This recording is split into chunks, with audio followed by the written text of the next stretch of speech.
कृष्ण चैतन्य नामने गौरतिसे नमः।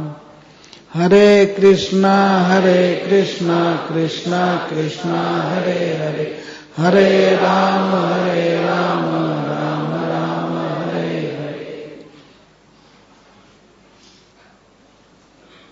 श्री श्री राधा गोपीनाथ जी के चरणों में बैठ करके उन्हीं की गुण गाथा सुनने का, कहने का एक अवसर मिला। इसके लिए यहाँ के भक्तों को धन्यवाद है। मेरी स्वयं की इच्छा थी कि मैं आऊं एक दिन, लेकिन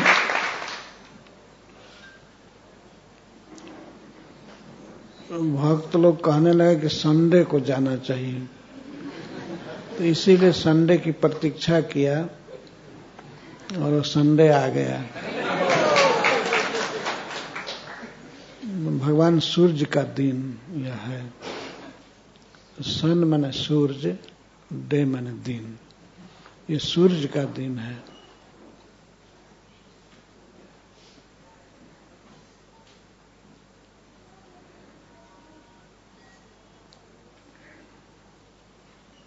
अब यह संडे एक पर्व की तरह होता है बड़े बड़े शहरों में।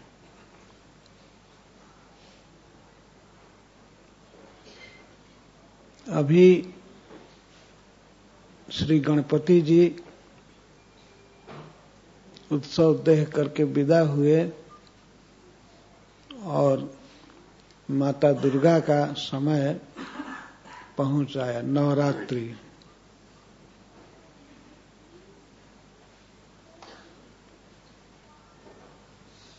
तो यह पवित्र पर्व है। नवरात्रि 9 दिन तक भगवान के विषय में कुछ बोलना, सुनना, जप करना, ये बहुत लाभ देगा।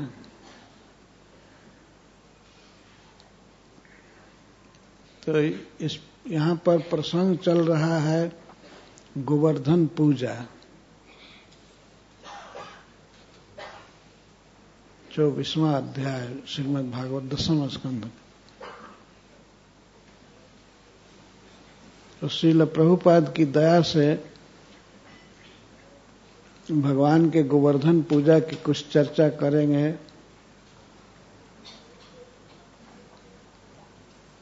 कोई त्रुटि होगी तो क्षमा करेंगे। बहुत समय से अभ्यास छूट गया है, थोड़ा कुछ बोल लेते हैं। तो इस अध्याय में मुख्य रूप से नंद महाराज और उनके प्रिय पुत्र श्याम सुंदर के साथ उनकी कुछ बातचीत हुई है। उस बातचीत में भगवान ने इंद्र की पूजा का बहिष्कार किया और गोवर्धन पूजा को प्रस्तुत किया। स्वयं प्लान बनाया कि कैसे पूजा की जाएगी, क्या क्या पकवान बनाया जाएगा। तो वह प्रसंग कुछ संक्षेप में मैं कह देना चाहता हूं।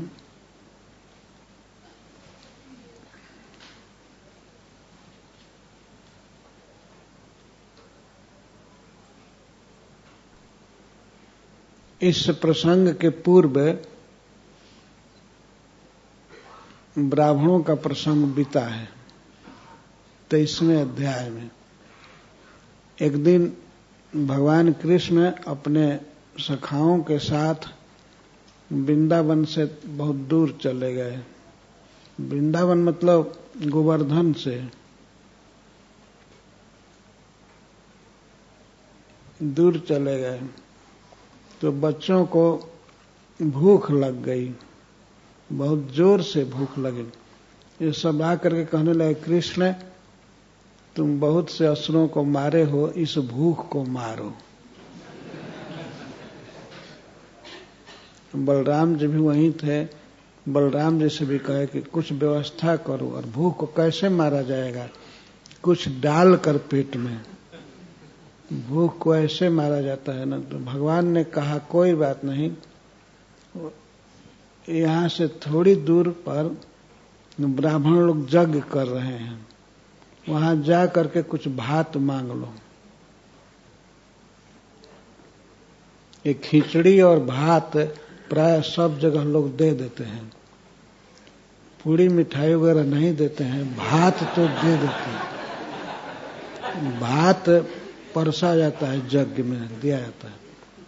तो भगवान बड़ी नम्रता से कहे बच्चों से कि जा करके भात मांगो।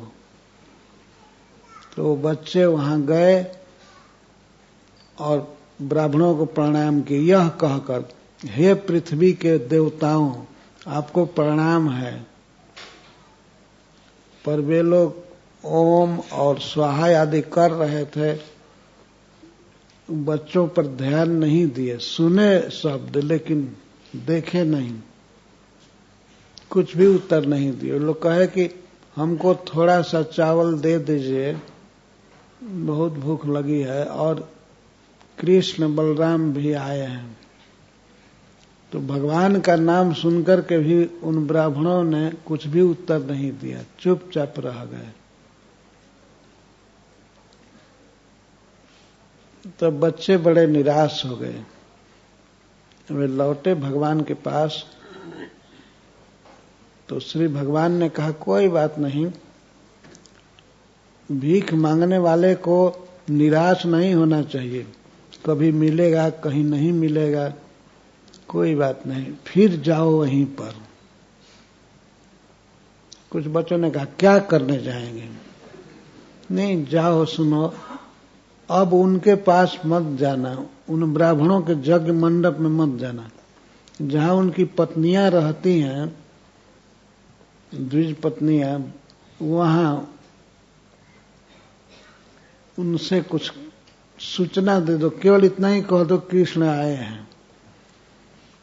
इतना सुन करके वे तुमको बहुत सा प्रसाद देंगी, क्योंकि हमसे प्रेम करती हैं। तो बच्चे गए वहां, इन्फॉर्मेशन दी है कि कृष्ण यहाँ आए हैं। तो वे ब्राह्मणियां सब भोजन को सजा करके चली कृष्ण को खिलाने के लिए, सखाओं को खिलाने के लिए। तो जब घर से निकलने लगी तो ब्राह्मण लोग रोक लिए, कहाँ जा रही हो? लेकिन वे जबरदस्ती आ ही गई। आने के बाद उन्होंने भगवान का दर्शन किया और 4 प्रकार के भोजन, खाद्य, पेय, लेह्य, चोष्य आदि भोजन खिलाया। जब वे पुनः अपने घर गई तो ब्राह्मणों ने उनको बहुत डांटा कि कहाँ गई थी।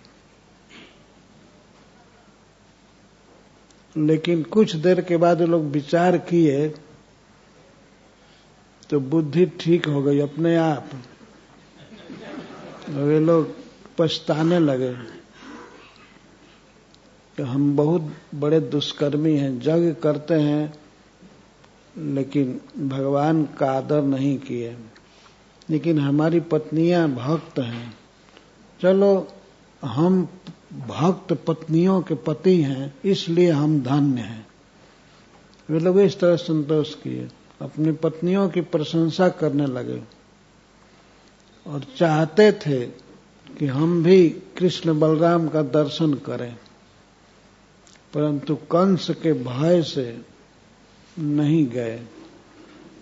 कंस को पता लगेगा कि ये ब्राह्मण सब भक्त हो गए कृष्ण के, तो ठीक नहीं मानेगा, वो भगवान कृष्ण को ही तंग करेगा, इसलिए वो लोग नहीं आए। चाहते थे दर्शन करना लेकिन नहीं किए और रहते थे वहीं भतरौंड के पास।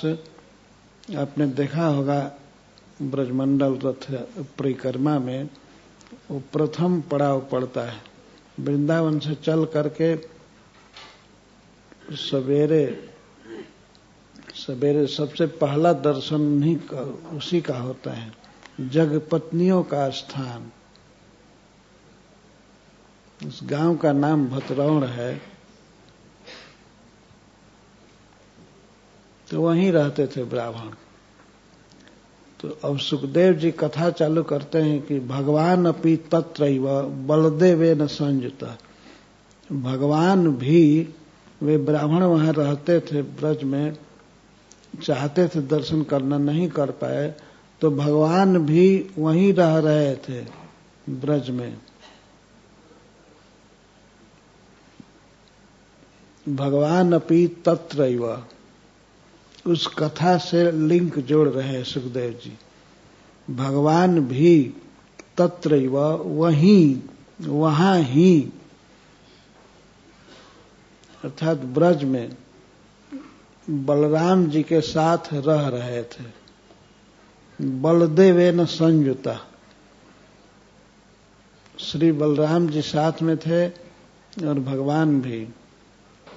उस समय भगवान का आवास गोवर्धन के पास ही था। नंद महाराज की गौएं बसोती गांव है, वहां रुकी थी। तो कृष्ण बलराम वहीं रहते थे। अपश्यत निवसन गोपान इंद्र जाग कृतोद्यमान। श्री बलराम जी के साथ भगवान देखे कि ये गोप लोग इंद्र का यज्ञ पूरा करने के लिए बहुत बहुत काम कर रहे हैं। कृतोद्यमान, बहुत उद्यम कर रहे हैं। और भगवान देख रहे थे, सब जानते हैं किसके लिए सब हो रहा है, लेकिन फिर भी अनजान की तरह वे नंद महाराज के पास और गोपों के पास आए श्री बलराम जी के साथ। छोटे छोटे बच्चे, 7-7 बरस के। 7 बरस का बच्चा कितना बड़ा होता है देखें ही है आप। छोटा बच्चा और गोपों की इष्ट गोष्ठी में पहुंच गया। गोप वृद्ध है, बड़े बड़े गोप वहां बैठे थे, आपस में सब बातचीत कर रहे थे, प्लान कर रहे थे पूजा के विषय में। तो भगवान कृष्ण पहुंच गए, बलराम जी साथ में थे।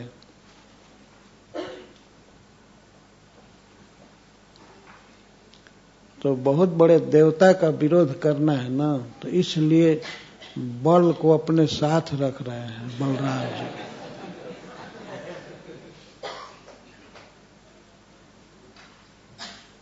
तदभिज्ञोपि भगवान सर्वात्मा सर्वदर्शना। भगवान सबके आत्मा है, सबके हृदय में रहते हैं, परमात्मा। सब देखते हैं, सब समझ रहे थे, फिर भी प्रश्रयावनतो पृच्छत वृद्धानंद पुरोगमान।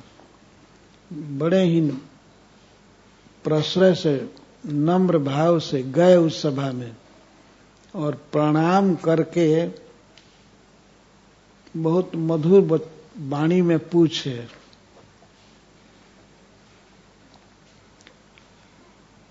पिताजी के पास चले गए, नंद महाराज के पास। उस सभा में हेड थे, सबसे बड़े। तो नंद बाबा के निकट पहुंच करके प्रणाम करके और कृष्ण कहते हैं, कथ्यताम में पिता कोयम संभ्रमो व उपस्थिता। पिताजी, ये आप लोगों को क्या हड़बड़ाहट है, क्या संभ्रम है। संभ्रम मतलब बहुत लोग इधर उधर चल रहे हैं। संभ्रम, कोई जा रहा है, कोई सामान ला रहा है, कोई लकड़ी ला रहा है, घी ला रहा है, आटा ला रहा है, चावल ला रहा है, स्थान लिपा पोता जा रहा है सब। ये क्या संभ्रम है। संभ्रम प्रकारांतर से कृष्ण कह रहे हैं कि आप लोग किस भ्रम में पड़े हैं, कि क्या हो रहा है। तो किसी ने कहा चुप रहो, यज्ञ होने जा रहा है, बहुत बड़ा उत्सव होने जा रहा है। इसीलिए कोई लोग आटा जुटा रहे हैं, कोई घी ला रहे हैं, कोई गुड़ ला रहे हैं। सब लोग काम धंधा में लगे हुए थे। स्त्रियां जाता चला रही थी, ढेका चला रही थी और पूरी तरह से ब्रज को सजाया जा रहा था, क्योंकि इंद्र की पूजा होने वाली थी। तो जब भगवान ने सुना कि यज्ञ होने वाला है तो कहते हैं किम फलम कश चोद्देशा केना वा साध्यते मखा। पिताजी, इस यज्ञ का क्या फल है, क्या लाभ है, क्यों कर रहे हैं? किम फलम कश चोद्देशा, और किसके लिए ये किया जा रहा है, किसको खुश करने के लिए किया जा रहा है? केना वा साधते मखा, और यह बताइए किस साधन से ये यज्ञ पूरा होगा, क्या क्या सामान लगेगा, क्या विधि होगी।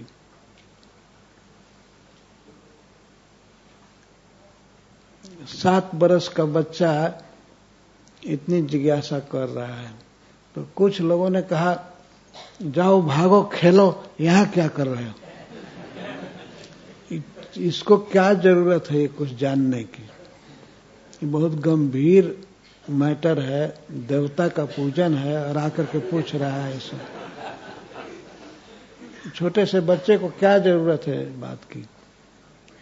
तो फिर भी कुछ गोपों ने कहा नहीं, छोड़ दीजिए, आप आखिर बच्चा है, ये भी जानेगा तब न करेगा। आगे ये जब युवक होगा तो जो हम लोग कर रहे हैं, नंद महाराज कर रहे हैं, तो यह भी पूजा करेगा, इंद्र की पूजा। तो अभी जानने की कोशिश कर रहा है तो क्या बात, कोई हर्ज नहीं, ठीक है, सुनने दीजिए। लेकिन वो गए थे पूरा यज्ञ बंद करने के लिए।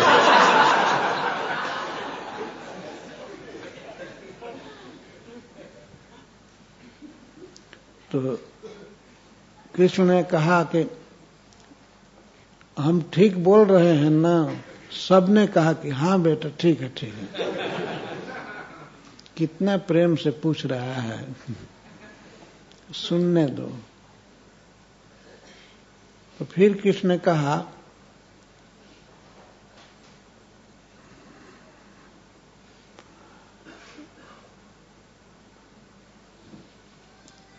अपने व्यक्तियों से कोई बात छिपानी नहीं चाहिए, कोई गुप्त नहीं रखना चाहिए। और खास करके जो सज्जन हैं वे कोई दुराव नहीं रखते हैं। नहीं गोप्यम ही साधु नाम। सज्जनों के लिए कुछ भी छिपाने लायक बात नहीं होती। कोई गुप्त मीटिंग है क्या आप लोगों में? तो सबने कहा नहीं नहीं, सुनो, कोई बात नहीं।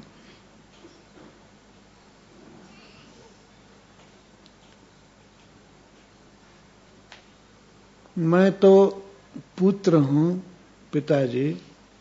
बार बार भगवान पिता शब्द कह रहे थे, पिताजी। तो भगवान नंद बाबा के हृदय में स्नेह पैदा कर रहे थे। पिताजी, इस बात को सुनने की मुझे बहुत लालसा है। आप सुनाइए। सुनने की महान कामना है। और मैं आपका बेटा हूं, तो हमको गुप्त से गुप्त बात बता देनी चाहिए। क्योंकि अपना जो सुहृद होता है वो अपना स्वरूप ही होता है। अपनी पत्नी, अपना पुत्र और भाई, ये सब ऐसे स्वजन हैं जिनसे कोई बात छिपानी नहीं चाहिए। तो मैं तो आपका पुत्र हूं, और भगवान ने ऐसे भी संकेत किया, आज आप जो काम कर रहे हैं कल उसे मुझे करना पड़ेगा, तो मैं जान जाऊंगा तभी ना। हाँ हाँ, खूब अच्छा से जान जाओ। ज्ञात्वा ज्ञात्वा च कर्माणि जनोयम अनुतिष्ठति। जब कोई व्यक्ति जान जाता है किसी कर्म को कि ऐसे किया जाता है, तो विदुषः कर्म सिद्धि स्यात्। जानकार आदमी को कर्म का फल ठीक मिलता है, तथा ना विदुषो भवेत्। लेकिन कर्म का ज्ञान नहीं ठीक से होगा और विद्वान होगा तो उसको कर्म की सिद्धि नहीं मिलती है। इसलिए जानना जरूरी है। तो मैं पूछ रहा हूं, पिताजी ये जो काम आप लोग करने जा रहे हैं, इंद्र की पूजा, तो ये शास्त्र में लिखा हुआ है कि केवल लौकिक है? लोक में देखा देखी आप लोग करते हैं कि कहीं वेद में लिखा हुआ है, शास्त्र में लिखा है क्या?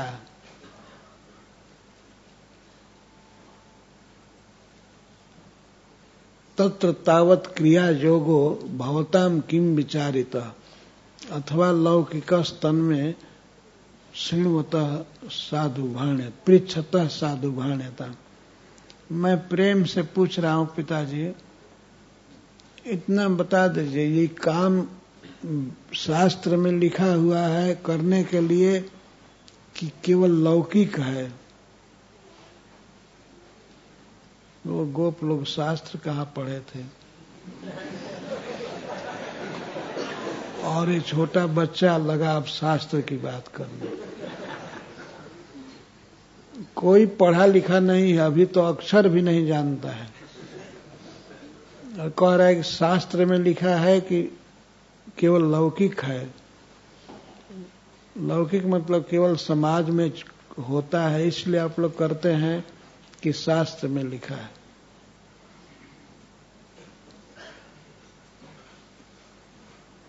मैं पृच्छतः, मैं पूछ रहा हूं, साधु भाण्यता, मुझको अच्छी प्रकार से बताइए और पूरा पूरा बताइए।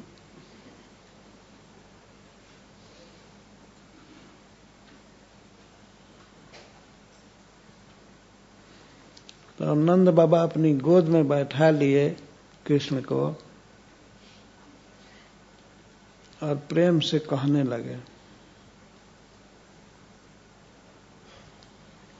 नंद बाबा ने कहा, पर्जन्यो भगवान इंद्र मेघास्तस्यात्म मूर्तय। बेटा, इंद्र भगवान को पर्जन्य कहते हैं, और मेघ जो आकाश में देखते हो ना, बादल, ये भगवान इंद्र के आत्ममूर्तय, अपने ही स्वरूप हैं। ऐसा समझो कि इंद्र भगवान ही बादल बनते हैं। और ते भी वर्षन्ति भूतानाम प्रीणनम जीवनम पयः। बादल से वर्षा होती है, उसी से सभी जीव जीवित होते हैं, सुखी रहते हैं। तो कृष्ण ने कहा कि हाँ, ये तो देखते हैं वर्षा से ही सब लोग जीवित रहते हैं। तो ये वर्षा मेघ से होती है, और ये मेघ क्या है? ये इंद्र के शरीर ही है साक्षात। अर्थात भगवान इंद्र मेघ बन करके वर्षा करते हैं, और तब सभी प्राणी जीवन धारण करते हैं और प्रसन्न होते हैं। ते भी वर्षन्ति भूतानाम प्रीणनम जीवनम पयः।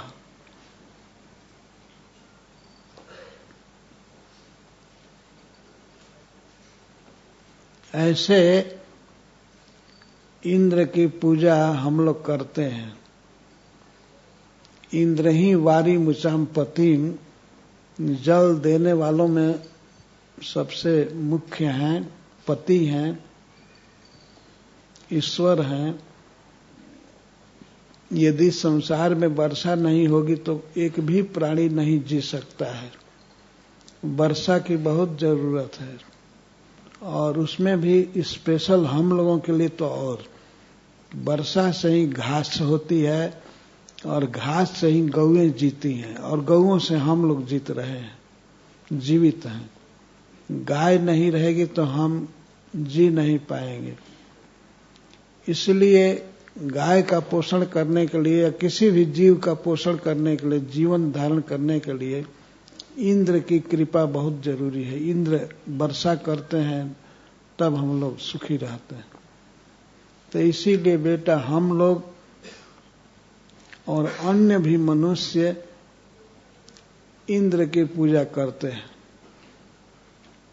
और फिर भगवान ने पूछा था कि क्या साधन होता है, किन वस्तुओं से पूजा करते हैं। तो नंद बाबा ने कहा कि तदरेत सा, भगवान इंद्र के द्वारा दी गई वस्तु से ही उनकी पूजा करते हैं। इंद्र वर्षा करते हैं तो उससे अन्न होता है, घास होता है, गौओं के थन में दूध होता है। तो दूध के द्वारा और अन्न के द्वारा, घी के द्वारा बहुत बहुत सुंदर पकवान बना करके, खीर आदि बना करके दूध दही से इंद्र की पूजा करते हैं। और इंद्र ने दिया है इन वस्तुओं को, तो इंद्र के द्वारा दी गई वस्तुओं से ही हम इंद्र की पूजा करते हैं। और तदीय वस्तु गोविंद तुम्हें समर्पय के अनुसार हमारा कुछ नहीं है, सब भगवान इंद्र का दिया हुआ है। तो उन्हीं के दी हुई वस्तुओं से, कुछ वस्तुओं से हम पूजा कर लेते हैं। और श्री कृष्ण बड़े ध्यान से सुन रहे थे कि इंद्र की दी गई वस्तुओं से।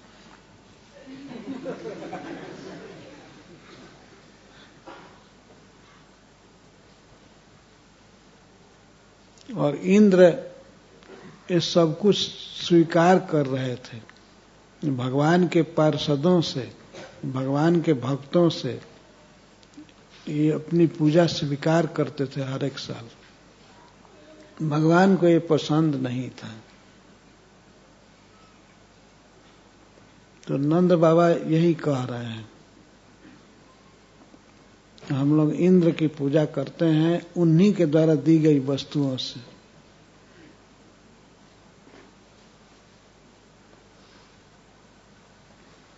एक गीत गाते हैं कि हम लोग ओम जय जगदीश हरे में आरती में गाते हैं लोग कि तुम्हारा दिया हुआ सामान तुमको दे रहा हूं, मेरा क्या लग रहा है।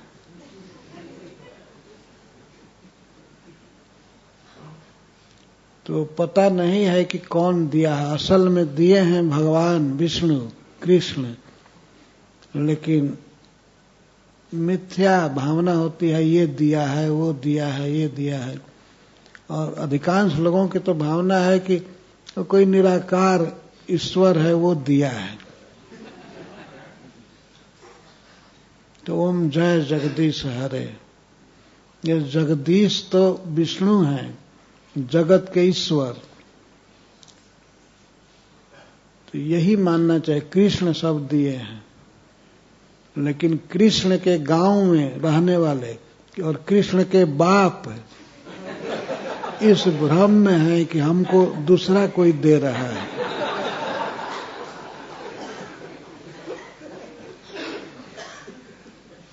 कृष्ण के परिवार के लोगों को इतना भ्रम है। इसी भ्रम का निवारण भगवान करना चाहते हैं। तो भगवान ने पूछा कि यदि कोई यह पूजा नहीं करेगा तब क्या होगा।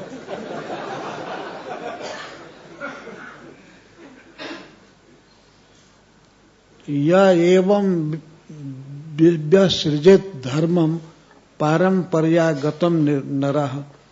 नंद बाबा ने कहा कि परंपरा से आया हुआ इस धर्म को कोई नहीं पालन करता है, अर्थात पूजा नहीं करता है, तो वो नवै आपनोति शोभनम, उसकी शोभा नहीं होती है, फिर दुर्दशा होती है। पूजा किया तो ठीक है, नहीं तो खैर नहीं है।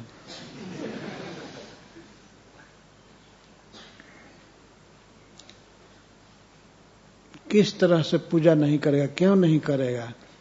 जैसे कामात लोभात भयात द्वेषात,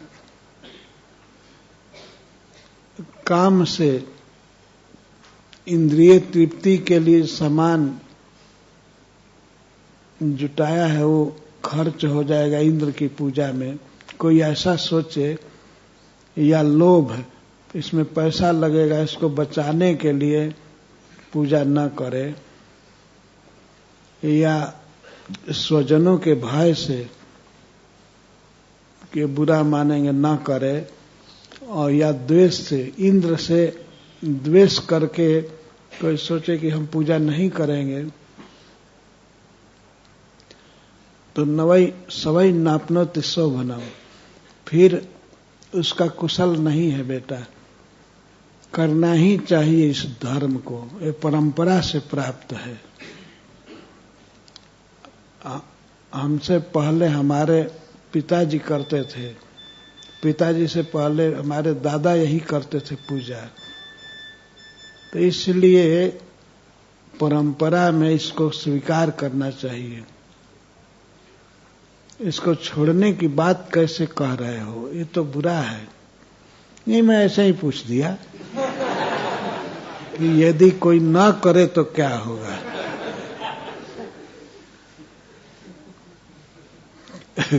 नंद बाबा कह रहे, तुम ऐसे क्यों बोल रहे हो, नहीं करेगा तो क्या होगा। जो कृष्ण कहते हैं ऐसे ही पूछ दिया।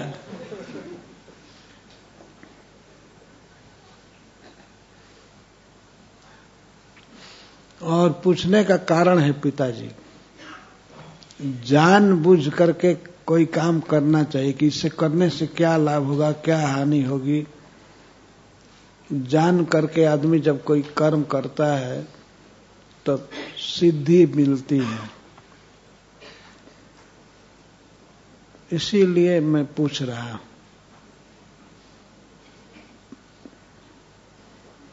तो नंद बाबा ने सुना ही दिया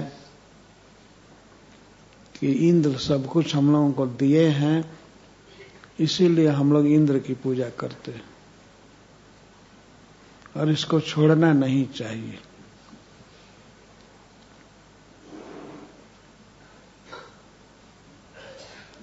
तो भगवान गोपों की सभा में कहते हैं,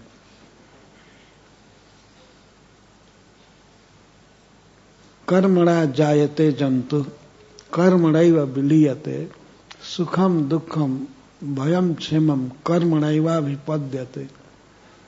पिताजी, हम तो छोटे हैं, लेकिन हमने सुना है कुछ पंडितों से और आप जैसे विद्वानों से हमने सुना है, पढ़ा तो नहीं है, कि कर्म से ही कोई जीव जन्म लेता है। कर्मणा जायते जंतु, कर्मणा कर्म से जन्म लेता है और अपने कर्म से ही विलीयते, शरीर छोड़ देता है, मर जाता है।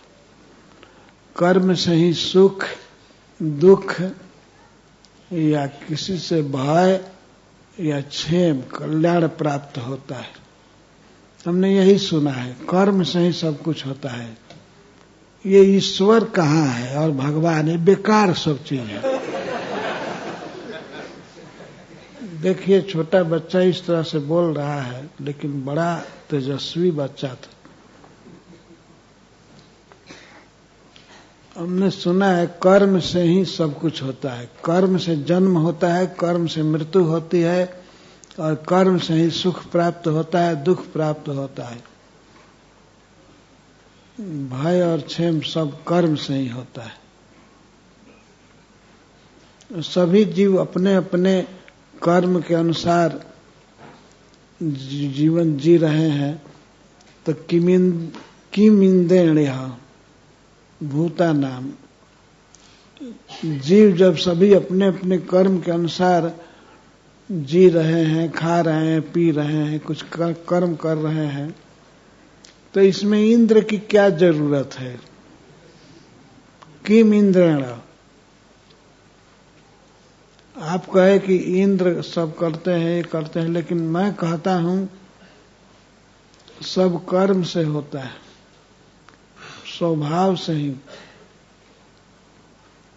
इंद्र कहां आकर के किसी को पानी देता है?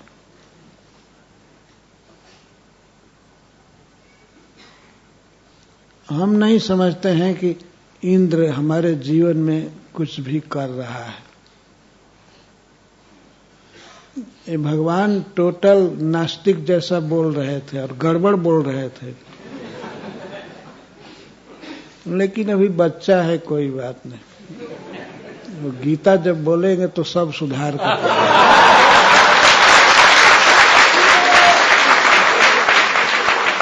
उस समय तो अपने को ही ईश्वर कह रहे हैं, और यहां कहते हैं ईश्वर की क्या जरूरत है? इंद्र की क्या जरूरत है? क्या करता है?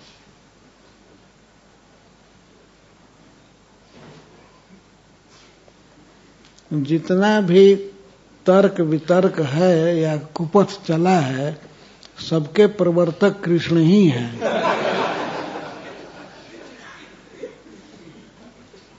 गीता में भगवान ने कहा है इस बात को, जो भी सत असत भाव है मुझसे ही आता है।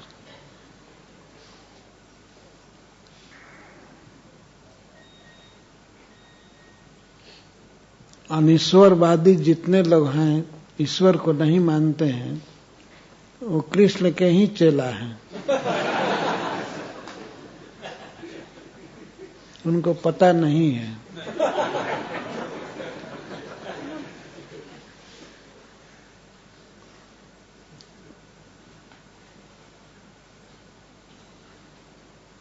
तो ये प्रसंग चल रहा है, कर्मवाद की स्थापना कर रहे हैं भगवान और ईश्वरवाद का खंडन कर रहे हैं।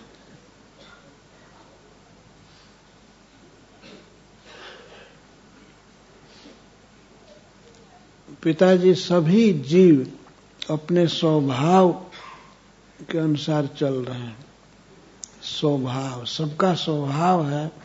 जैसे मछलियों का स्वभाव है जल में रहना, पक्षियों का स्वभाव है आकाश में उड़ना, तो सब अपने स्वभाव से बंधे हुए हैं। स्वभाव ही मुख्य है।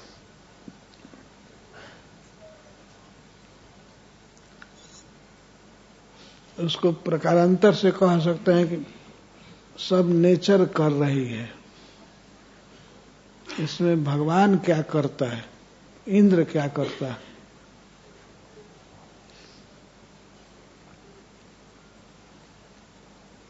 सभी जीव अपने स्वभाव से बंधे हुए हैं, और विश्व की सृष्टि जो होती है, हमने सुना है ये प्रकृति के गुण रजोगुण से होती है। रजोगुण से विश्व की सृष्टि होती है और रजोगुण ही प्रेरित करता है मनुष्यों को भी, सभी जीवों को। तब मनुष्यों में जो स्त्रियां हैं और कुछ पुरुष हैं, रजोगुण ही स्त्री पुरुष को संयुक्त करता है और फिर संतान की उत्पत्ति होती है। कोई दुनिया को बनाने वाला आया है इंद्र क्या? आपका घर है, गौए हैं, बच्चे हैं, इनको किसको बनाया है? सब तो अपने आप हो रहे हैं, अपने आप हो रहे हैं, स्वाभाविक। जन्म हो रहा है, पालन पोषण हो रहा है। कभी आया है इंद्र आपके घर? कैसा वो इंद्र है? आपका घर अगर चूने लगे तो कभी छाने के लिए आया, और आप जो पकाए भोजन तो उसको खाने के लिए आया है।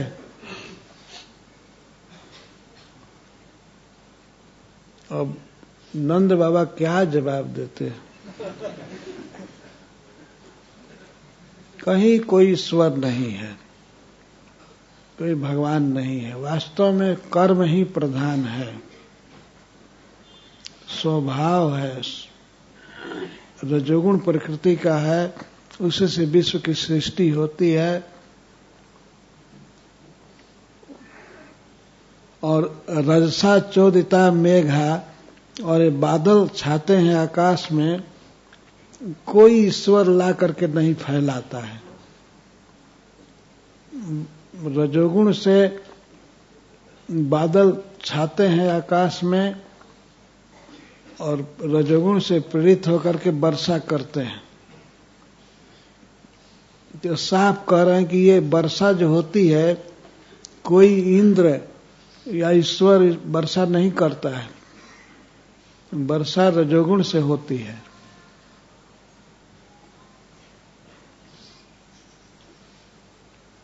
अर्थात प्रकृति से, नेचर करती है, वर्षा होती है। कोई करने वाला नहीं है, कोई बरसाने वाला नहीं है। और ये बादल बरसते हैं सब जगह, सर्वतः अंबुनी, सब जगह पानी बरसाते हैं। तो बड़े बड़े जंगल हैं, उन जंगलों में महावृक्ष हैं, उन वृक्षों को पानी चाहिए। बताइए वे वृक्ष कब यज्ञ किए थे, कब इंद्र की पूजा किए, पर उनको पानी मिलता है कि नहीं? इतने वृक्ष जी रहे हैं। और वो कैसा देवता है कि जहां पानी की जरूरत नहीं वहां भी पानी बरसाता है ना। समुद्र में पानी बरसाता है, वो पागल देवता है। उसी की आप पूजा करते हैं। मैं तो ये कह रहा हूं कि वो देवता वर्षा नहीं करता है। अगर वर्षा करना होता तो स्थल पर करता है, जहां खेती होती है वहां करता। ये बेकार पानी क्यों बरसाता है? पहाड़ पर बरसाता है, समुद्र में बरसाता है, नदियों में बरसाता है। तो आप कैसे मान सकते हैं कि एक देवता जो बहुत बुद्धिमान है वो वर्षा कर रहा है? नहीं नहीं, वर्षा अपने आप होती है।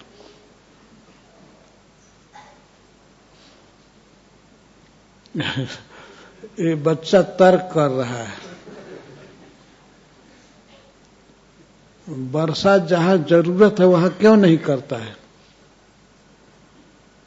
यदि वो भगवान है, सर्वज्ञ है, ईश्वर है, शक्तिमान है, तो देख क्यों नहीं लेता है कि यहां जरूरत है बरसाने की और यहां वो जरूरत नहीं है?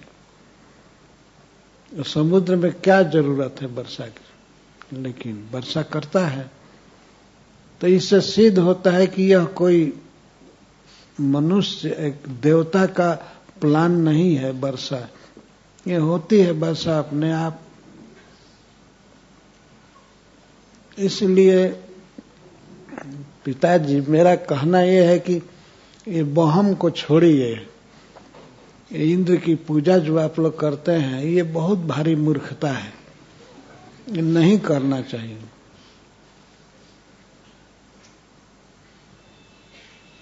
यही कहने का आशय था कृष्ण का।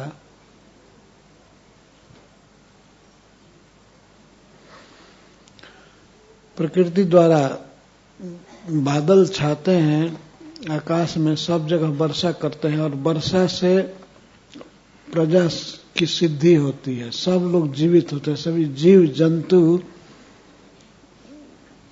मनुष्य, पशु पक्षी सभी जीवित रहते हैं वर्षा से। इसमें महेंद्र किम करिष्यति, इसमें इंद्र क्या करता है?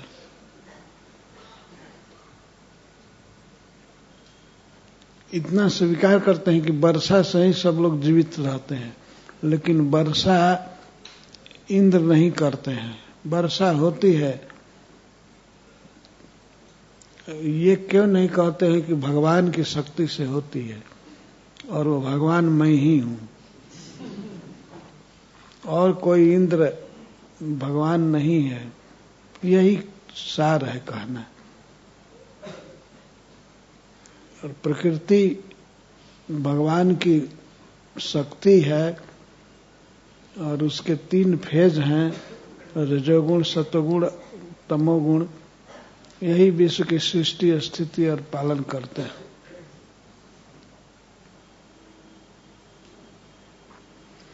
तो प्रजा की सृष्टि होती है और प्रजा का पालन होता है, तो इसमें क्या इंद्र कर रहा है? कुछ नहीं कर रहा है। सीधा भगवान नास्तिकों जैसा बोल रहे हैं।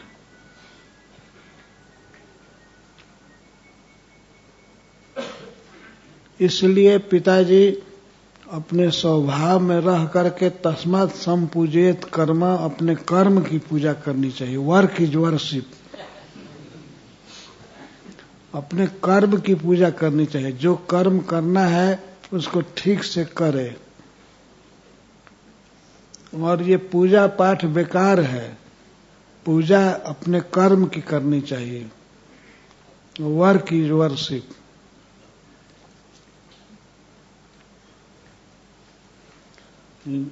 अंजसा जेन वर्तेत तदेवास्य ही परमम दैवतम। कृष्ण कहते हैं, कृष्ण नहीं, एक छोटा बच्चा कह रहा है, एक गोप बोल रहा है कि जो जिसकी जीविका है, जिस काम से जो व्यक्ति जी रहा है, उस जीविका की रक्षा करना, पालन करना, कर्म करना, यही उसका देवता है। कभी कभी ऐसा लिखते भी हैं कि ये दुकान हमारा मंदिर है और ग्राहक हमारे देवता है। हमारे देवता हैं, वे हमको कुछ पैसा दे करके जाते हैं। यही बात भगवान कह रहे हैं कि जिस जीविका से, जिस काम से व्यक्ति जीवित रहता है, वही उसका देवता है, और कोई देवता नहीं है। तो इस उक्ति द्वारा तो भगवान सबका खंडन कर दिए, गणपति जी का, इंद्र का, सूर्य का, और अपना भी।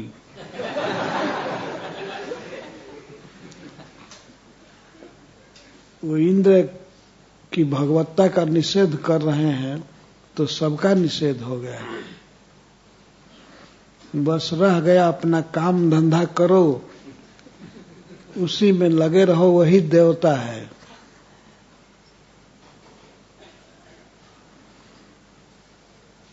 उन्होंने कहा कि पिताजी 4 वर्ण है, ब्राह्मण, क्षत्रिय, वैश्य और शूद्र। इनके 4 काम हैं। वर्तेत ब्रह्मणा विप्रो। विप्र को चाहिए कि वो वेद से जिए, वेद पढ़ने में, पढ़ाने में, या प्रिंट करने में, डिस्ट्रीब्यूशन में, ये ब्राह्मण की जीविका है। वेद पढ़ना, पढ़ाना, प्रचार करना। राजन्य रक्षया भुवा। और क्षत्रिय पृथ्वी की रक्षा द्वारा सब जीवों की रक्षा करे, और रक्षा से ही उसकी जीविका चलती है। और वैश्यस्तु वार्तया जीवित। और वैश्य अपने काम धंधा से जीवित रह रहे, खास करके व्यापार से। और शूद्रस्तु द्विज सेवया। और शूद्र को चाहिए कि वो तीनों वर्ण की सेवा करे, सेवा द्वारा जीविका चले उसकी।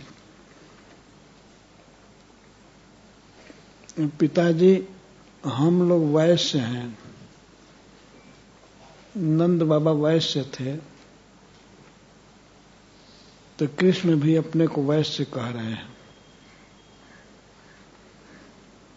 कृष्ण कहते हैं कि वैश्य की 4 प्रकार की जीविका है। कृषि, वाणिज्य, गो रक्षा, कुशीदन तुर्ज उच्यते। हम लोगों की 4 प्रकार की जीविका है। कृषि, वाणिज्य, गोरक्षा, खेती करना, व्यापार करना। व्यापार का मतलब है किसी वस्तु को यहाँ से दूसरी जगह ले जाना, बेचना, और वहां से फिर कोई वस्तु मंगाना, विनिमय करना, ये व्यापार है। और गोरक्षा, गायों की रक्षा करना, ये वैश्य का परम धर्म है। और कुशीदम, और चौथी जीविका है वृद्धि। वृद्धि का अर्थ है इंटरेस्ट लेना, सूद लेना। लेकिन ये बहुत अधम जीविका है।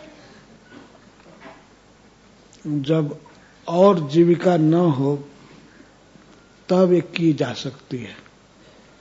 सूद लेना, किसी को 1 रुपया दिए तो साल भर में उसको 1.25 रुपया लेना या 1.5 रुपया लेना, बढ़ा करके लेना, ये सूद कहा जाता है, या इंटरेस्ट आज के युग में बड़ा प्रसिद्ध है। तो इंटरेस्ट खाना ये पाप ही है, लेकिन वैश्य के लिए चलता है। जब और जीविका न हो तो खा सकता है, परंतु ब्राह्मण को, क्षत्रिय को यह नहीं करना चाहिए।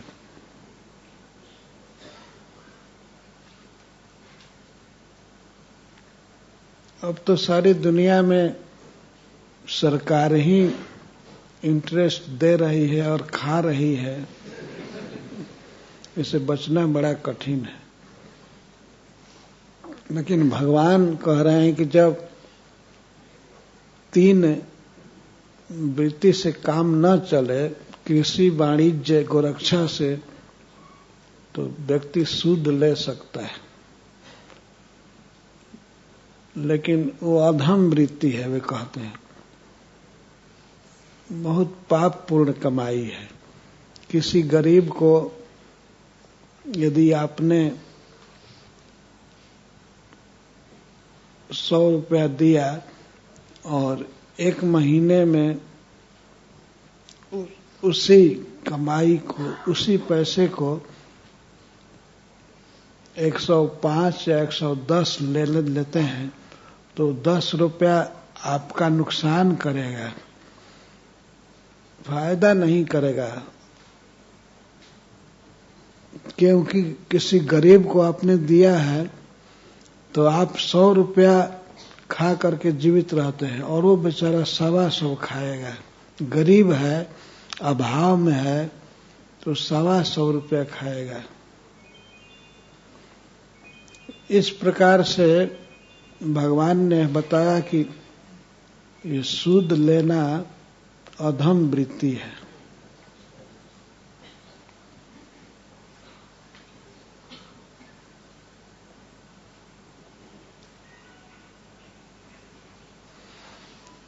तो सब अंग्रेजी शब्द हो गया, इन्वेस्ट करना, इंटरेस्ट लेना, ये करना, वो करना।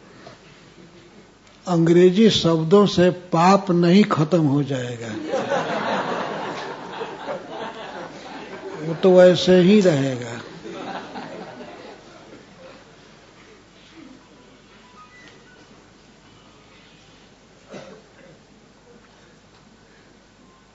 वस्तु का स्वरूप वही रह जाएगा, शब्द केवल बदल जाएगा।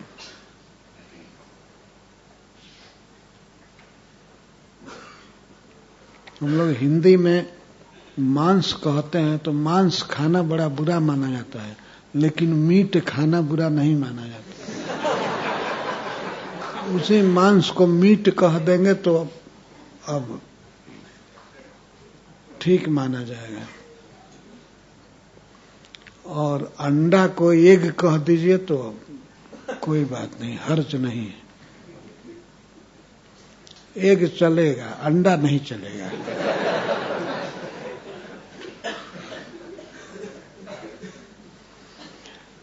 ये मनोवृत्ति हो जाती है मनुष्यों की।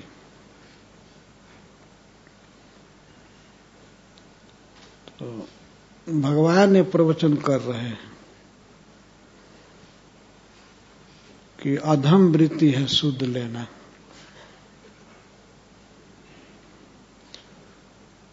तो आगे कहते हैं, पिताजी हम लोगों को तो कोई नगर नहीं है, कोई गांव नहीं है, यहां तक कि घर भी नहीं है। हम लोग वन में रहते हैं, वन ही हमारा घर है। वन शैल निवासिना, हम वन में रहते हैं, पहाड़ में रहते हैं, इसलिए वास्तविक हमारा देवता पहाड़ ही है, वन है। और वन पहाड़ में रहते हैं, और एक ही जीविका है हमारी, गौओं का पालन करते हैं, गौओं का दूध दुहते हैं, गाय से हम लोग जी रहे हैं।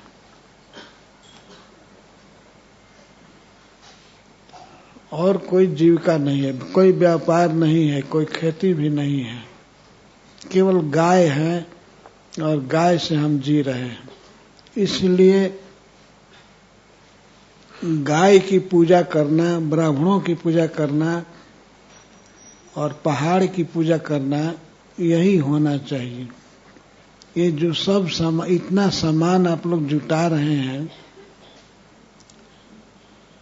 इसी से पूजा कीजिए। कुछ गोपों ने कहा कि ये रोज रोज पूजा होती रहेगी, ये सामान जुटा हुआ है। तब भगवान ने कहा नहीं, कोई बात नहीं। तो कुछ लोगों ने कहा कि हम बाद में कर लेंगे, जो तुम कहते हो वो भी करेंगे, लेकिन पहले इंद्र की पूजा होने दो। तो भगवान ने कहा कि नहीं, इसी सामान से जो इंद्र की पूजा के लिए जुटा है, इन्हीं वस्तुओं के से हम लोग गिरिराज गोवर्धन की पूजा करेंगे, गौओं की पूजा करेंगे, ब्राह्मणों की पूजा करेंगे। और ज्यादा फालतू जुटाने की जरूरत नहीं है, इसी से हो जाएगा। खिलाना है इंद्र को, वो सब गोवर्धन जी को खिला दिया जाएगा। क्योंकि गोवर्धन जी हमको घास देते हैं, पानी देते हैं, गौएं पहाड़ में चरती हैं, सुखी रहती हैं, इसलिए गोवर्धन की पूजा करना है। ये साला इंद्र की पूजा नहीं करनी।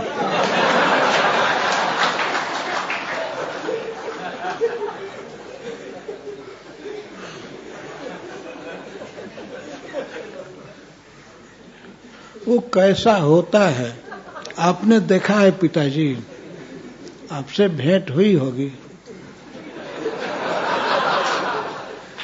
ये बात भगवान बोल रहे थे वास्तव में इंद्र को क्रोध दिलाने के लिए, और बहुत दिन से केवल बांसुरी उठाए थे, हल्का हल्का बांस, छोटा, कुछ भारी पहाड़ उठाने की इच्छा हो रही थी। अब पहाड़ कैसे उठाते, इसीलिए इंद्र को क्रोध दिला रहे हैं। इंद्र वास्तव में भगवान के भक्त हैं, उन्हीं के लिए भगवान अवतार लेते हैं, देवताओं की रक्षा के लिए, और देवताओं में प्रधान इंद्र हैं।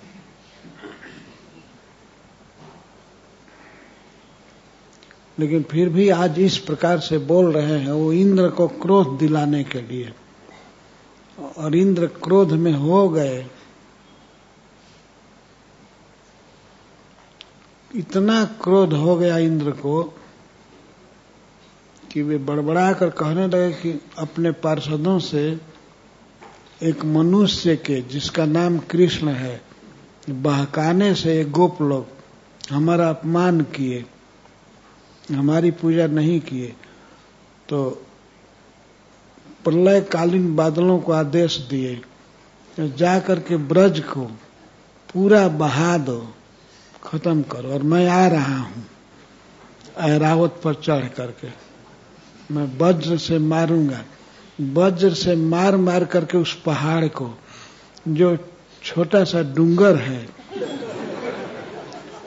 एकदम धूल में मिला दूंगा, उसको बहा दूंगा। गोवर्धन जिसकी पूजा वो लोग कर रहे हैं उसको मारूंगा, तिल तिल करके नष्ट कर दूंगा, गोपों को नष्ट करूंगा, सभी गौओं को मार दूंगा। इतना क्रोध में सब किए, वर्षा करने लगे, जो 25वें अध्याय में वर्णन है। बहुत जोर की आंधी, बहुत जोर की वर्षा होने लगी, वज्रपात होने लगा। सब गोप गोपी व्याकुल हो गए। तो भगवान ने आश्वासन दिया, डरिए मत। फिर गोवर्धन पर्वत को उठा करके रक्षा कर लिया। ये 25वें अध्याय में गोवर्धन धारण की कथा है। 24वें में गोवर्धन पूजा हुई और 25वें में गोवर्धन धारण। गोवर्धन धारण किया भगवान ने छत्ता की तरह, पहाड़ को उठा करके बाएं हाथ से, और सब गोवर्धन के नीचे सभी गोप गोपी गौएं थी। तो इंद्र सोच रहे थे कि कृष्ण का हाथ दुखेगा तो ये पहाड़ गिरा देगा, इसलिए वज्र मार रहे थे पहाड़ पर। बहुत जोर का आंधी, पानी, लेकिन कृष्ण छोड़े नहीं पर्वत को, एक पग भी हटे नहीं। निद्रा छोड़ करके, सुख छोड़ करके भगवान पर्वत उठाए रहे, बल्कि आनंद में थे। वे बांसुरी बजा रहे थे एक हाथ से पहाड़ उठाए थे। और कभी कभी गौएं आती थी भगवान के पास, तो गौओं के पीठ भी सहलाते थे। पीठ सहलाते थे। और उसी पर्वत के नीचे श्री गोपियां आती रहती थी, तो भगवान उनको एकटक देखते रहते थे। इसलिए पर्वत उठाने का कोई श्रम नहीं हुआ है। ऐसा वर्णन आता है कि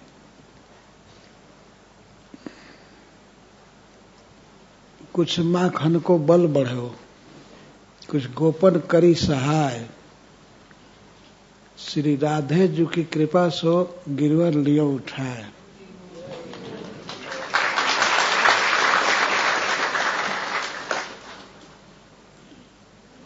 इतना दिन माखन खाए थे, उससे बल बढ़ गया था और कुछ गोपों ने मदद किया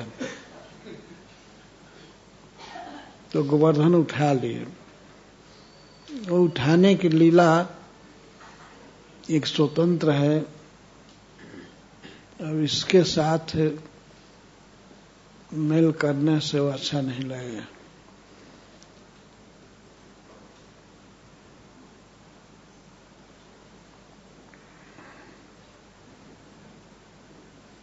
गोवर्धन पूजा एक अलग एपिसोड है और गोवर्धन धारण एक अलग। जय श्रील प्रभुपाद।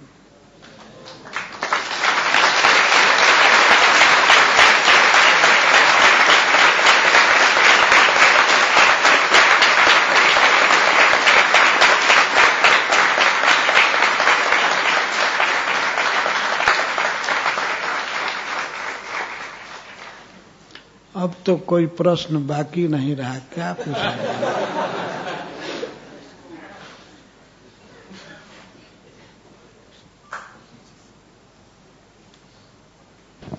फिर भी अगर किसी का कुछ प्रश्न है तो पूछ सकते हैं। 20 मिनट बाकी है।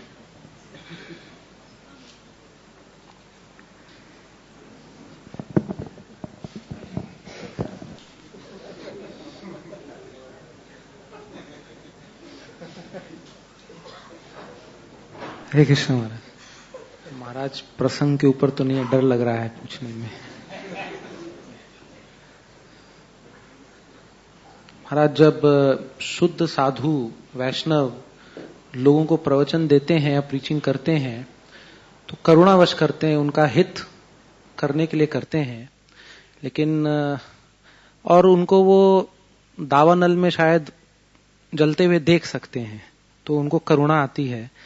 लेकिन मेरे जैसे नौसिखिया लोग कभी करते भी हैं तो अहंकारवश करते हैं, अपने आप को या जो थोड़ा बहुत ज्ञान प्राप्त कर लिया है उसको किसी तरह थोपने के लिए, उसका हित प्रधान नहीं रहता है उद्देश्य, लेकिन अपने उसको परास्त करना प्रधान उद्देश्य हो जाता है। और कभी कभी ऐसी पतित स्थिति में जिन लोगों के प्रति करुणा होनी चाहिए उनके प्रति ईर्ष्या भी हो जाती है। तो इस ईर्ष्या क्यों होती है कि इनको ज्ञान हो जाएगा? नहीं, मतलब कोई अगर भौतिक रूप से समृद्ध है या कुछ है तो जिनको साधु जलते हुए देखते हैं हम लोग, उनसे, मेरे ऐसे लोग कभी कभी ईर्ष्या भी हो जाती है उनसे कि ये तो ऐसी पतित स्थिति से थोड़ा ऊपर हमेशा उठे रहना, सामने वाले के हित देख पाए। ये ईर्ष्या नहीं होनी चाहिए, वास्तव में दया होनी चाहिए। और सबसे मुख्य बात है कि भगवान की लीला में स्वयं आनंद का अनुभव करना चाहिए। भगवान बोल रहे हैं, नंद बाबा बोल रहे हैं, इसको सुनने पर आनंद होता है, सुख मिलता है। इस सुख के लिए पढ़ना चाहिए, भागवत कहना चाहिए, और फिर दूसरे लोग सुन करके भगवान के भक्त बनेंगे, सुखी होंगे, भगवान की महिमा समझेंगे।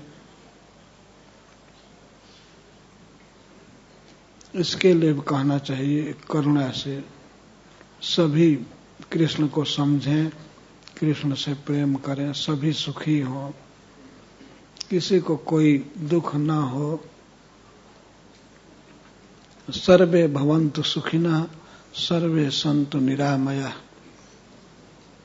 सर्वे भद्राणि पश्यन्तु मा कश्चित् दुःख भाग् भवेत्। यह वेद का श्लोक है जिसमें ऋषि भगवान से याचना करते हैं कि सर्वे भवन्तु सुखिनः, सभी सुखी हों, सर्वे सन्तु निरामयाः, सभी निरोग रहें, सर्वे भद्राणि पश्यन्तु, सब लोग मंगल देखें, अच्छा देखें, किसी को दुख न हो। हे भगवान, मां कश्चित् दुख भाग भवेत्, कोई दुख का भाजन न बने, किसी को कोई दुख न हो, सभी सुखी हो। यही वैदिक विचार है।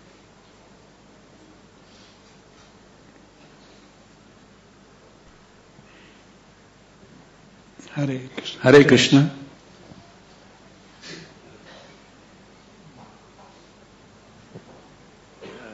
महाराज, जब भगवान कृष्ण एक तरफ भगवत गीता में कह रहे हैं यद्यदाचार्य श्रेष्ठ, और इधर भगवान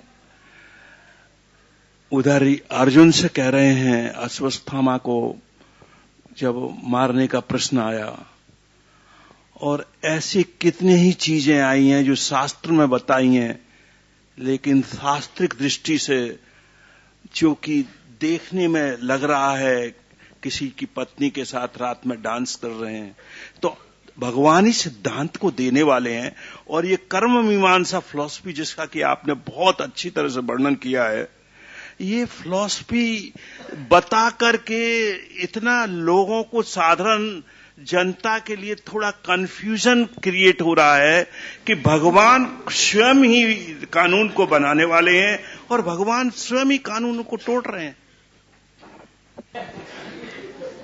इसीलिए कई अध्याय है ना भागवत में, जब हम सुनेंगे, बार बार भगवान के विषय में पढ़ेंगे, तब संशय दूर होता है। एक उक्ति मैं सुनता हूं साधुओं में 12 बरस रहे साधु के टोली, तब समझे एक बोली।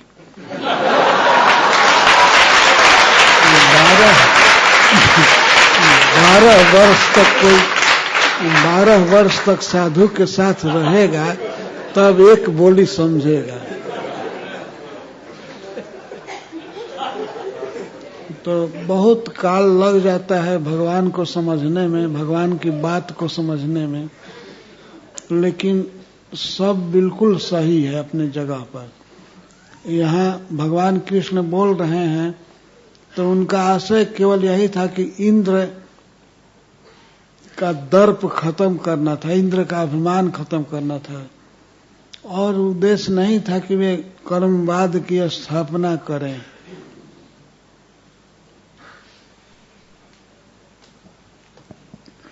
हरे कृष्ण महाराज, बहुत ही अति सुंदर लेक्चर था। अभी आपने लेक्चर खत्म करने के समय एक सेंटेंस बोला कि भगवान श्री कृष्ण ने गोवर्धन को राधा की कृपा से उठाया। मैं उसको समझ नहीं पाई।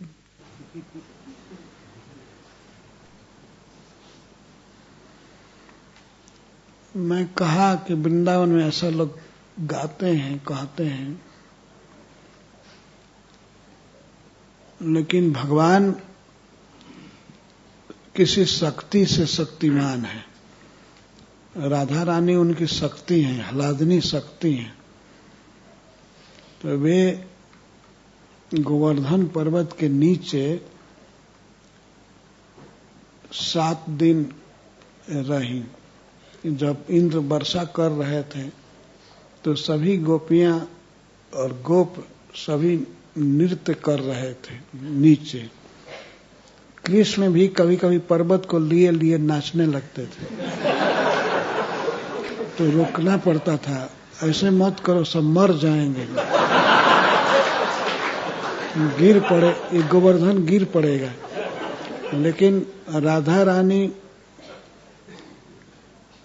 भगवान के पास थी, राधा गिरधारी को देखते, कृष्ण देखते रहते थे, वे आनंदित होते थे। ह्लादिनी शक्ति है, उनको देख करके इतना आनंद में थे कि उनको पता ही नहीं चला कि मैं पहाड़ उठाया हूं कि कागज उठाया हूं। आनंद में सराबोर रहते थे राधा रानी का दर्शन करके। धन्यवाद महाराज। अगर आप आज्ञा दें तो एक क्वेश्चन मेरे मन में बहुत दिनों से है, मैं पूछ सकती हूँ? हमने सुना है कि जो भी कुछ है भगवान कृष्ण से ही आता है, बुरा अच्छा एवरीथिंग। और फिर हमने और भी सुना है कि ये जो संसार है वो आध्यात्मिक जगत की परछाई है, लेकिन विकृत है। उधर कुछ है तो इधर है। तो मेरे मन में हमेशा ये संशय उठता है कि हमारे यहाँ आजकल इतनी बुरी बातें हो रही हैं, बलात्कार, आतंकवाद, ये सब, तो क्या ये पॉसिबल है कि गोलोक वृंदावन या आध्यात्मिक संसार में ये चीजें हैं और उनका विकृत परछाई हैं?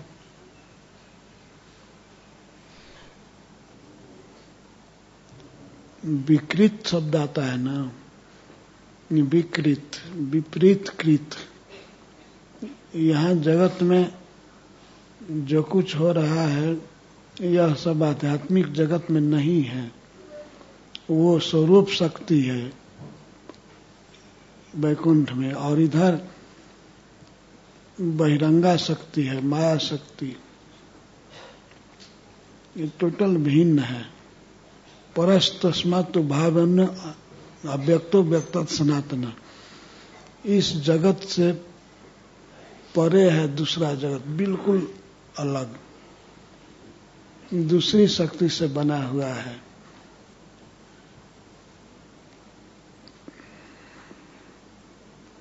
ऐसा नहीं समझना चाहिए कि यहाँ जो भी बुराई है वहाँ वर्तमान है, नहीं, वहाँ है, वैराइगेटेडनेस है, बहुत विविधता है। वहाँ भी वृक्ष हैं, वहाँ भी गौए हैं, पत्थर है, पानी है,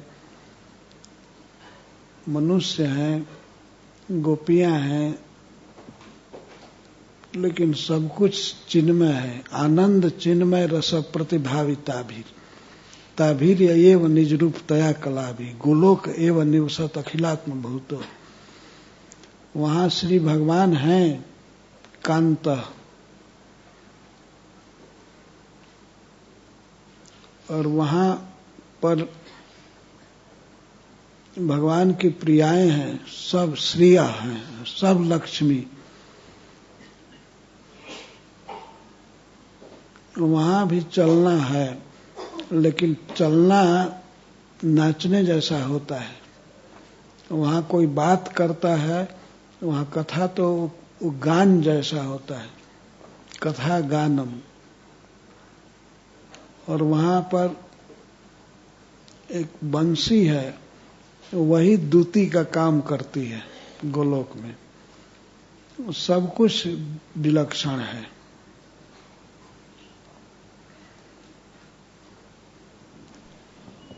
इस फेरे में नहीं पड़ना चाहिए कि यहाँ जो कुछ खराबी है वो सब वैकुंठ का है या गोलोक का है। अपना प्रयास इतना होना चाहिए कि हमें वहां जाना है, और जाएंगे भगवान का नाम जप करके, भक्ति करके।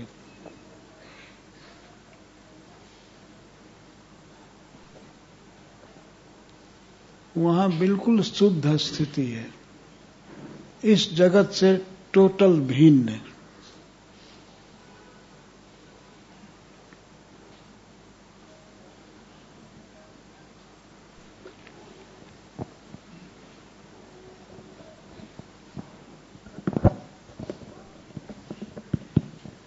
हरे कृष्णा। महाराज, आपने गोरक्षा के बारे में बता रहे थे।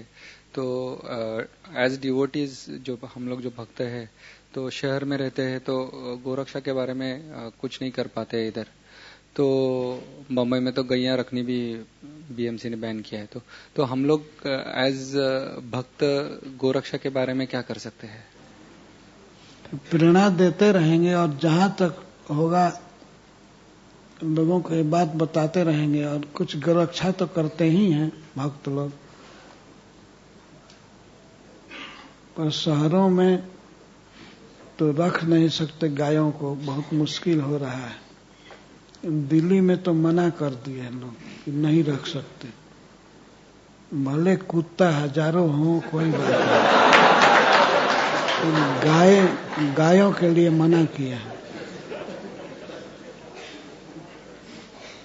एक ही प्रदेश है भारत में, गुजरात, जहां गोहत्या नहीं होती है, गायों की रक्षा है। लेकिन और सब जगह तो भक्त लोग अपना काम करते हैं, धर्म करते हैं, भगवान का नाम गाते हैं, जपते हैं, भगवान की पूजा करते हैं। और यह काम भगवान ने बताया वैश्यों का है, कृषि वाणिज्य गो रक्षा। बहुत उत्तम कार्य है, लेकिन भक्त लोग भगवान की पूजा में रहते हैं। अब उनको मत जोतिए कि क्यों रक्षा नहीं करते हैं।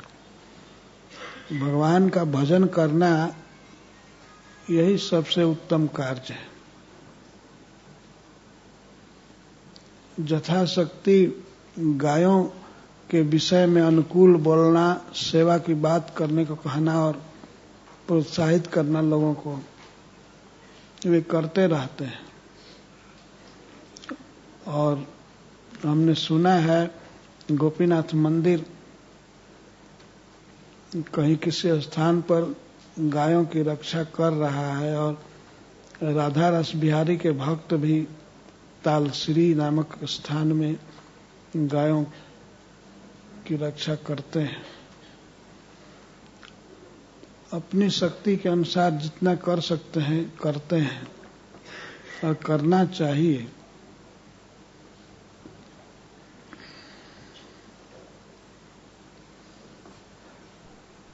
ये सबका कर्तव्य है गाय की रक्षा करना, क्योंकि प्रैक्टिकल देखा जाए तो सब वैश्य हो गए हैं, कोई क्षत्रिय ब्राह्मण रहा नहीं, सब वैश्य हैं। अब दुकान करने वाले, व्यापार करने वाले सब वैसे ही है ना, वैसे भी नहीं रहे, अब तो सब शूद्र हो गए।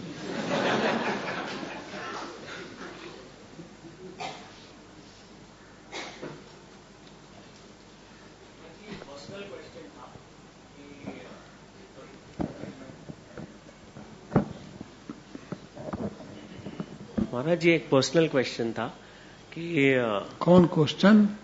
हमारा पर्सनल क्वेश्चन। तो कई बार हमारी लिमिटेशंस होती है, और क्योंकि लिमिटेशंस होती है तो थोड़ा फ्रस्ट्रेशन आता है कि हमें मालूम है कि ये हमारी लिमिटेशन है, फ्रस्ट्रेशन है। तो आपकी क्या सलाह है, उसको कैसे डील किया जाए? मैं समझा नहीं, प्रश्न ही जटिल है।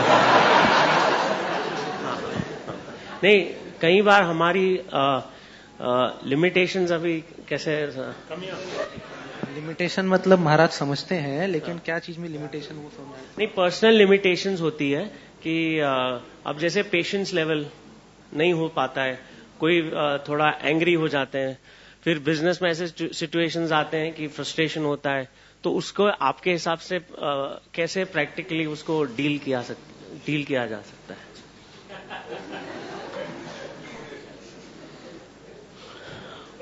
अभी भी पूरा मैं नहीं समझा। लिमिटेशन शब्द समझ रहा हूं, लेकिन किस चीज का लिमिटेशन? मुझे समझ में आना चाहिए पहले, किस कॉन्टेक्स्ट में लिमिटेशन, थोड़ा एक एग्जांपल देके बताइए। सर, अभी लिमिटेशंस पर्सनल लिमिटेशंस होते हैं कि अभी गुस्सा आ जाता है, गुस्सा हो जाता है, आदमी फ्रस्ट्रेट हो जाता है। हाँ, मतलब बैलेंस खो देते हैं। बैलेंस खो जाता है। तो वो बैलेंस रखना ये बहुत बड़ा काम है। कभी भी क्रोध का अवसर आवे, क्रोध नहीं करना और अधिक अटैचमेंट नहीं होना, ये तो होना ही चाहिए। मन को शांत रखना चाहिए। भगवान की कृपा से सब काम होता है। किसी पर क्रोध करके क्या करेंगे? और क्रोध से तो अपनी हानि पहले हो जाती है, और जिस पर क्रोध करेंगे वो भी दुखी होंगे।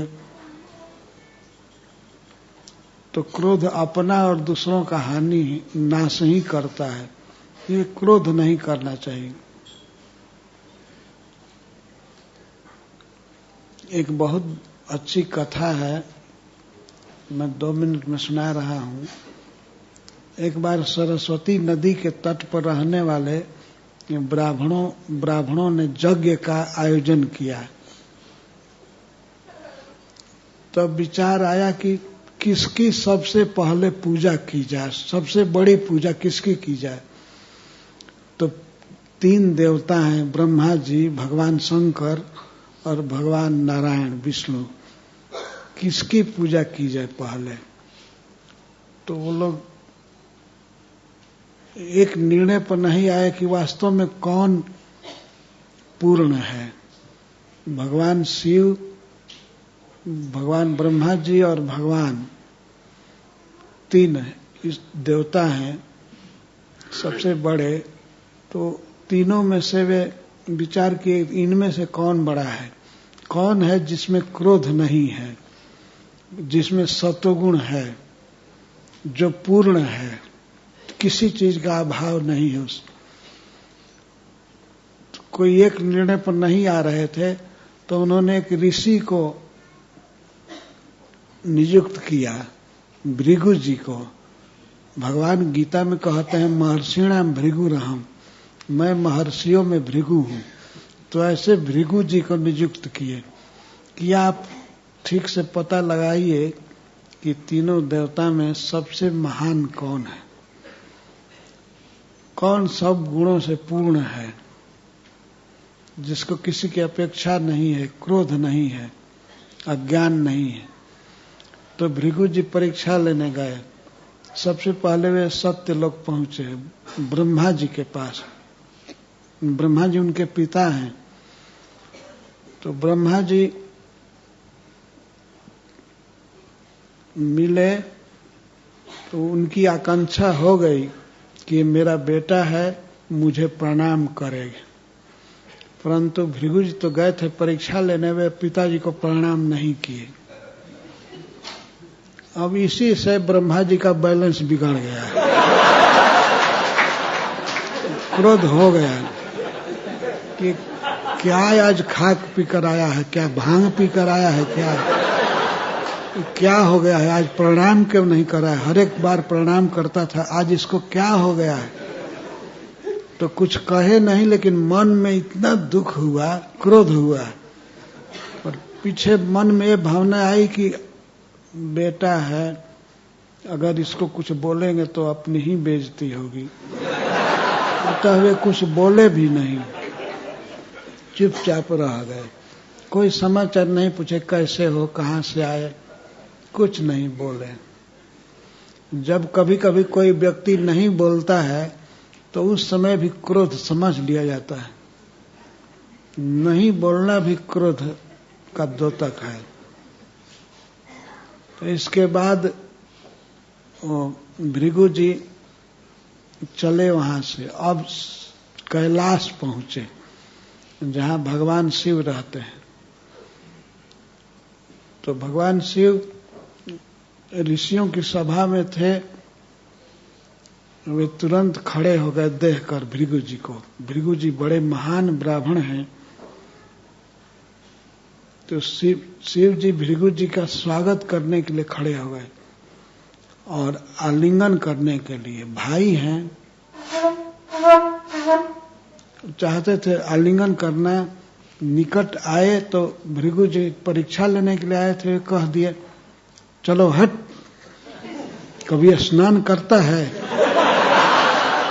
ये हड्डी लगाए हो, सांप लगाए हो और चीता की राख लगाए हो, अपना स्वरूप देखो, अशुद्ध कहीं के, मुझ पवित्र ब्राह्मण को छूना मत। तो इतना जब बोल दिए भृगु जी, तो भगवान शिव तो ऐसे ही क्रोध की मूर्ति हैं, वो तुरंत त्रिशूल उठाए और उनकी जान मारने के लिए चल दिए। भृगु जी की जान मारने के लिए तैयार हो गए, क्योंकि भगवान शंकर ने सोचा कि हमारा अपमान कर रहा है। तो अभिमान की इच्छा है ना, मेरा अपमान कर रहा है। तो पार्वती जी माता जी चरण में गिर करके भगवान को मनाई, शिव जी को, कि छोड़ दीजिए, भाई हैं, इनका वध मत कीजिए।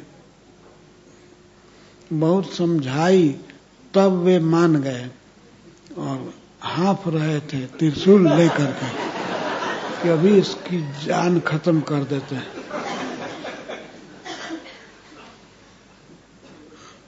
इसके बाद भृगु जी कृष्ण के पास पहुंचे, वैकुंठ। उस समय भगवान लक्ष्मी जी के गोद में अपना सिर रखकर सोए थे, से सज्जा पर। और भृगु जी गए, और भगवान का स्वभाव जानते थे, जाते ही अपने पैर से भगवान के छाती पर मारे। भगवान सोए थे,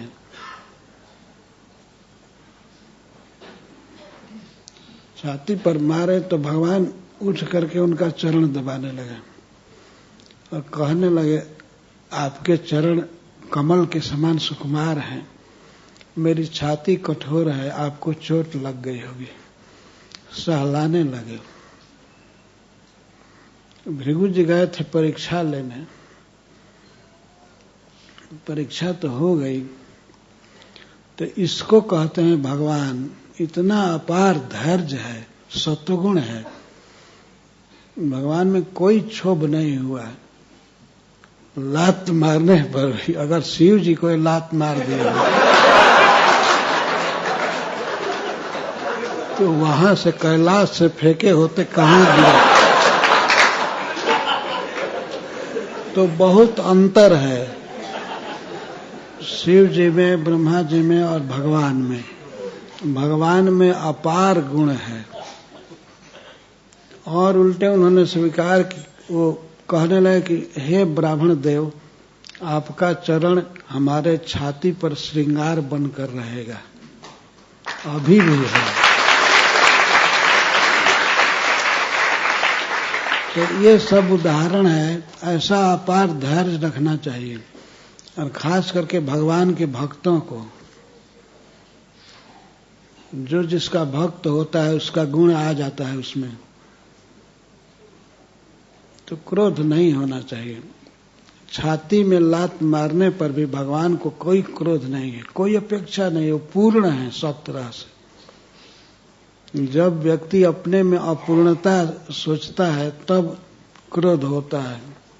हमको ये चीज नहीं मिला, हमको प्रणाम नहीं मिला, हमको आदर नहीं मिला, हमको इसने कठोर बोल दिया, तो अपनी कमी रहती है तब क्रोध होता है। अगर आदमी परिपूर्ण भाव से रहे, भगवान कृष्ण का स्मरण करे, तो आनंद में रहेगा। ये भागवत में है, परीक्षा ली गई तीनों देवताओं की। तो ब्रह्मा जी में भी धैर्य नहीं है, अभाव है, और भगवान शिव में भी। परंतु भगवान विष्णु पूर्ण है, कृष्ण पूर्ण है, उनमें कोई क्रोध नहीं है। क्रोध नहीं करना चाहिए।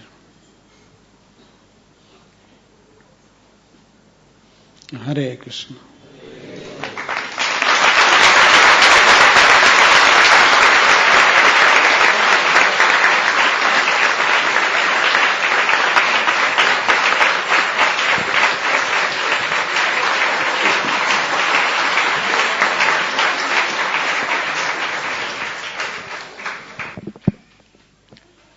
कहते हैं आध्यात्मिक जीवन में सारे विरोधास्पद जो तत्व है वो समन्वय हो जाता है। तो आज ऐसे लगा मानो गोवर्धन के नीचे बैठे हुए हैं पर बारिश हो रही है हमारे ऊपर। अमृत का प्रवाह। बहुत बहुत धन्यवाद महाराज। राधा गोविंद स्वामी महाराज की। हरे कृष्ण।